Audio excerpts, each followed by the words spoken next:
네, 여러분 안녕하세요. 11월 11일 목요일 새벽 기도 시작하겠습니다. 기도드리겠습니다.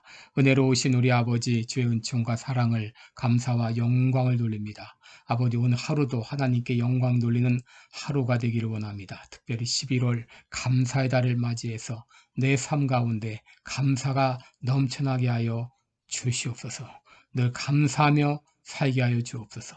오늘 하루도 주님 앞에 의탁하며 예수님의 이름으로 기도드리옵나이다. 아멘. 네, 찬송가 329장입니다. 주날 불러 이루소서 329장입니다. 예전 찬송가는 267장 부르겠습니다. 주날 불러 이루소서 말씀대로 전하리라. 나 주님의 뜻을 따라 길 잃은 양 찾으리다. 주날 인도하옵소서 나도 남을 인도하리. 주 말씀에 줄인 양떼 다 먹이게 하옵소서. 저 든든한 반석 위에 날 세우사 힘주소서. 내 손을 펴 물에 빠진 저 무리를 건지리다. 내 주 얼굴 뵙기까지 주님 나를 도우소서. 이 천한 몸 받으셔서 주 뜻대로 쓰옵소서.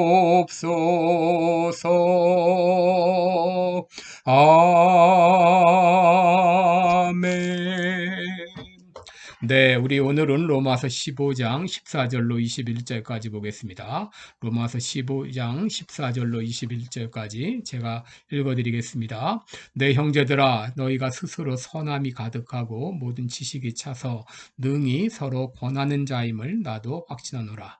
그러나 내가 너희로 다시 생각나게 하려고 하나님께서 내게 주신 은혜를 인하여 더욱 담대히 대강 너희에게 썼노니 이 은혜는 곧 나로 이방인을 위하여 그리스도 예수의 일꾼이 되어 하나님의 복음의 제사장 직무를 하게 하사 이방인을 제물로 드리는 그것이 성령 안에서 거룩하게 되어 받으심직하게 하려 하심이라. 그러므로 내가 그리스도 예수 안에서 하나님의 일에 대하여 자랑하는 것이 있거니와 그리스도께서 이방인들을 순종케 하기 위하여 나로 말미암아 말과 일이며 표적과 기사의 능력이며 성령의 능력으로 역사하신 것 외에는 내가 감히 말하지 아니하노라.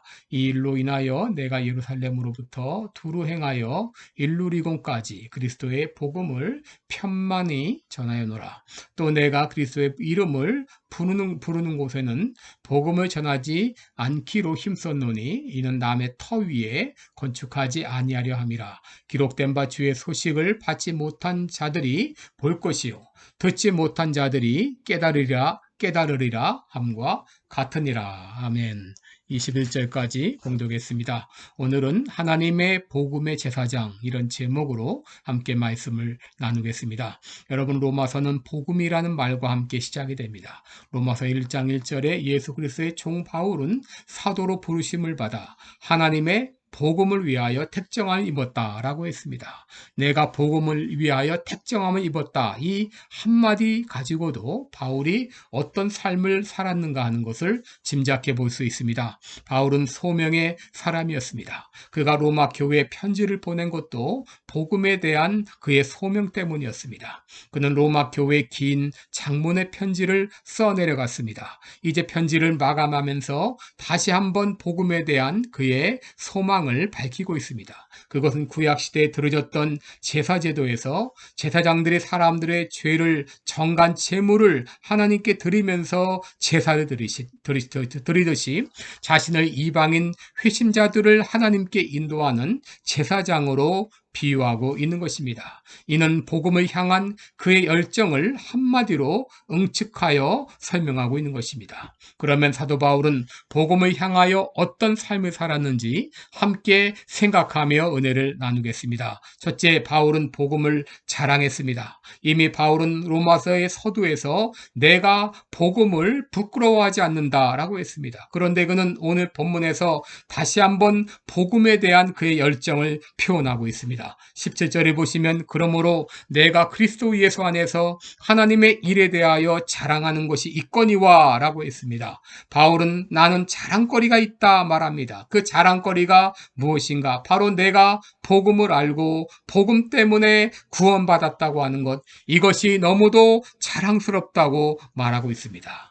여러분, 사람들은 자랑거리가 있으면 그냥 있지 못합니다. 자랑하고 싶어 합니다. 그리고 사람들이 알아주기를 바랍니다. 그런데 그리스도인들에게 진정 자랑거리가 있는데 그것은 바로 내가 복음을 알고 있다고 하는 것입니다. 복음을 소유하고 있다고 하는 것입니다. 여러분, 진정 복음의 능력을 맛본 사람들은 진정 복음이 귀하다는 것을 아는 사람이라면 그냥 잊지 못할 것입니다. 여러분, 복음이 무엇입니까? 이는 예수 그리스도께서 나의 죄를 위하여 죽으시고 장사 지낸 바 되었다가 성경대로 사흘 만에 다시 살아났다고 하는 것입니다. 여러분, 왜 이것이 복음입니까? 왜 이것이 기쁜 소식입니까? 복음을 믿을 때 복음의 역사가 내 삶 가운데 나타나기 때문입니다. 복음은 죽은 영혼을 살립니다. 복음은 병든 심령을 고칩니다. 복음은 삶을 변화시킵니다. 복음은 절망의 사람으로 소망을 갖게 합니다. 복음은 낙심한 심령들로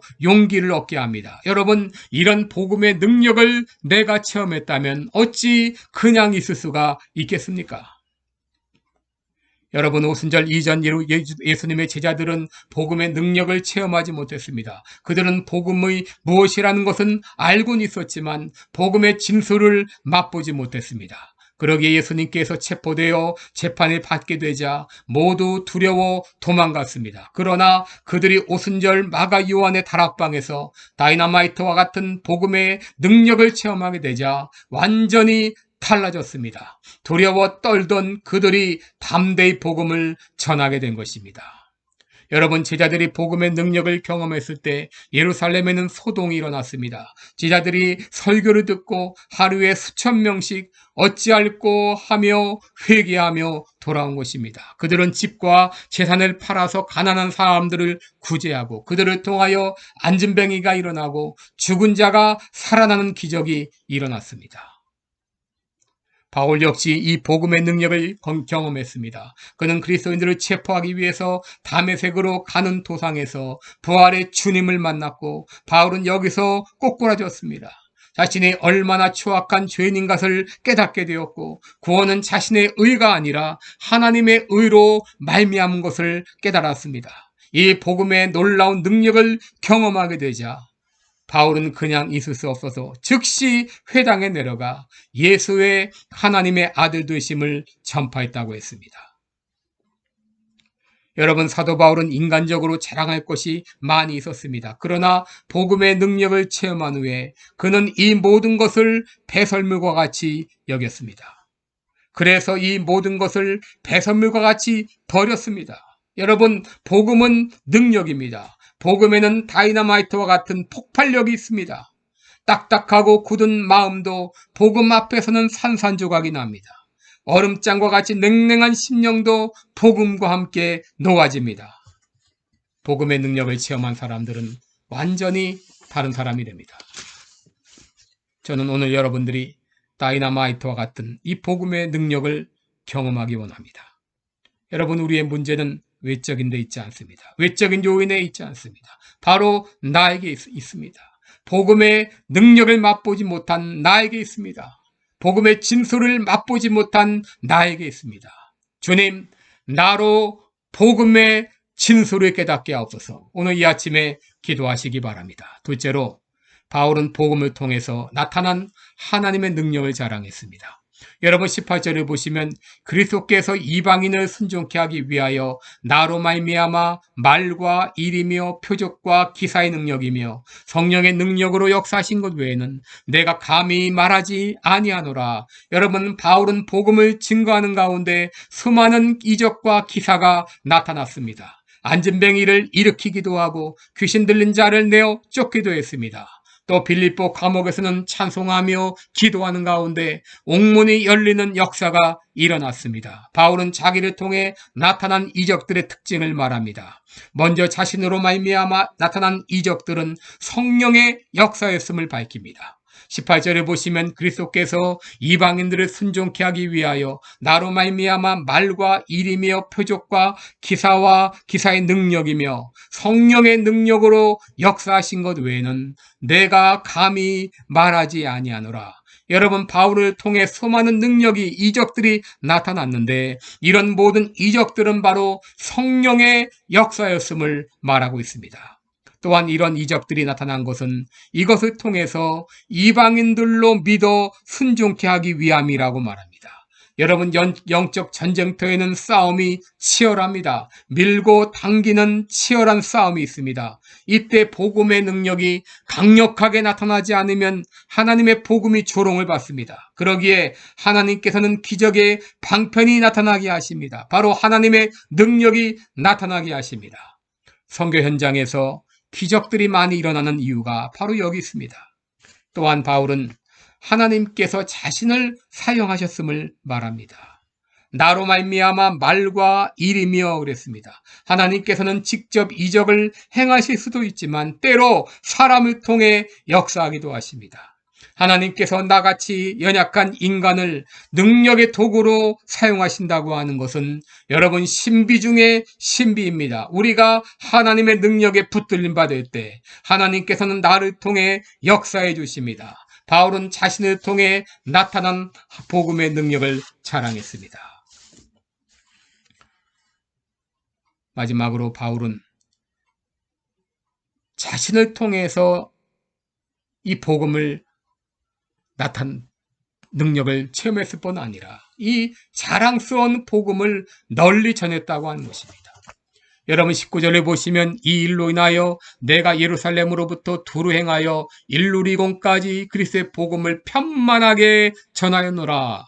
여러분 바울은 이 놀라운 복음, 자랑스러운 복음을 그냥 간직하고만 있지 않았습니다. 그것을 널리 전했습니다. 예루살렘으로부터 두루 행하여 일루리곤까지 복음을 전했다고 했습니다. 여러분 여기 두루 행하여 이 말은 한 바퀴 삥 돌아서 이 말입니다. 여러분 일루리곤은 지금의 그리스 북부 지방을 말하는데 사도 바울은 소아시아 지방 전체를 한 바퀴 돌며 복음을 전했습니다. 그리고 편만하게라고 하는 말은 꽉 채워서라고 하는 말입니다. 바로 빈틈없이 복음을 전했다고 하는 말입니다. 여러분 이제 우리들도 시카고 전역을 다니며 또 세계 전역을 다니며 빈틈없이 복음을 전해야 되겠습니다. 바울의 선교 전략은 인구가 많고 영향력 있는 도시를 중심으로 교회를 세우고 이 교회를 중심으로 복음이 뻗어나게 하는 것이었습니다. 이런 선교 전략을 가지고 바울은 가는 곳마다 교회를 세우고 그 교회를 중심으로 복음을 전했던 것입니다. 여러분 사람들을 생명의 길로 인도하는 것 이것보다 더 가치 있는 일은 없습니다. 여러분 이것은 교회만이 할 수 있는 일입니다. 또 교회가 아니면 할 수 없는 일입니다. 여러분 이것은 기독교인의 가장 큰 사명이요 교회의 가장 중대한 사명입니다. 사도라는 말은 보냄을 받았다 그런 뜻입니다. 하나님으로부터 보냄을 받았다는 의미에서 여러분 우리 모두는 사도입니다. 여러분 선교사만 선교사가 아니라 모든 그리스도인은 하나님의 부르심을 입은 또 하나님께로부터 보냄을 받은 선교사임을 기억하며 우리가 복음을 전해야 되겠습니다. 특별히 바울은 복음이 전해지지 않은 곳에 복음을 전하려고 했었습니다. 20절을 보시면 또 내가 그리스도의 이름을 부르는 곳에는 복음을 전하지 않기로 힘썼노니 이는 남의 터 위에 건축하지 아니하려 함이라 그랬습니다. 여러분, 바울은 자신의 사명이 무엇인지를 알았습니다. 그의 사명은 이방인의 복음화였습니다. 그의 사명은 돌아다니며 복음의 전초기지를 세우는 것이었습니다. 교회를 개척하고 그 교회를 다른 사람에게 맡기고 그는 또 다른 곳을 향하여 갔습니다.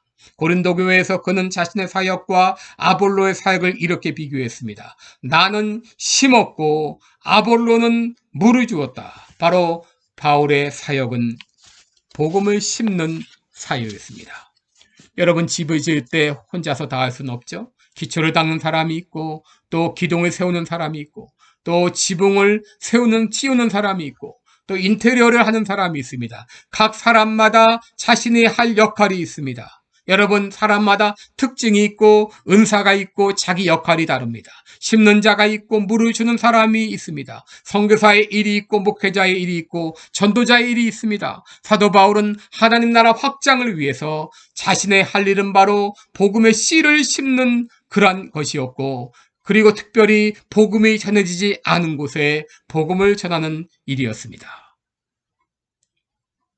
오늘 사도 바울은 이제까지 해왔던 자신의 사역을 한마디로 표현합니다. 그것은 바로 하나님의 복음의 제사장 직무였다고 하는 것입니다. 16절을 다시 읽겠습니다. 이 은혜는 곧 나로 이방인을 위하여 그리스도 예수의 일꾼이 되어 하나님의 복음의 제사장 직무를 하게 하사 이방인을 제물로 드리는 그것이 성령 안에서 거룩하게 되어 받으심직하게 하려 하심이라. 여러분, 사도 바울은 자신의 선교 사역을 제사장적 사역이라고 생각했습니다. 그것은 이방인 신자들을 얻어 하나님께 드리는 제물로 생각했기 때문입니다. 빌립보 교회에서는 빌립보 교회 신자들을 자신의 면류관으로 생각했습니다. 그런데 여기서는 이방인 신자들을 하나님께 드릴 제물로 생각하고 있는 것입니다. 여러분, 우리 모두는 복음을 위하여 택정함을 입은 사람들입니다. 복음의 제사장들입니다. 우리 모두는 불신자들을 하나님께 인도할 책임을 가지고 있습니다. 오늘 이 아침에 이렇게 기도하십시다. 바울이 체험한 복음의 능력, 나도 체험하기를 원합니다. 바울이 자랑했던 복음, 나도 자랑하기를 원합니다. 바울이 가졌던 복음의 열정, 나도 갖기를 원합니다. 나도 바울처럼 복음의 제사장 직무를 감당케 하여 주옵소서. 오늘 이 아침에 그렇게 기도하시기 바랍니다. 기도하겠습니다. 은혜로우신 우리 아버지, 우리로 복음을 알게 하시고 복음의 능력을 경험하게 하신 것 감사합니다. 이제 그 복음을 혼자만 간직하고 있을 것이 아니라 이제 내 집 근처 다니면서 건질주인 많사오니 그들에게 복음을 들고 찾아가 복음을 전하는 내가 되게 하여 주시옵소서. 오늘도 주님 앞에 의탁합니다. 인도해 주옵소서.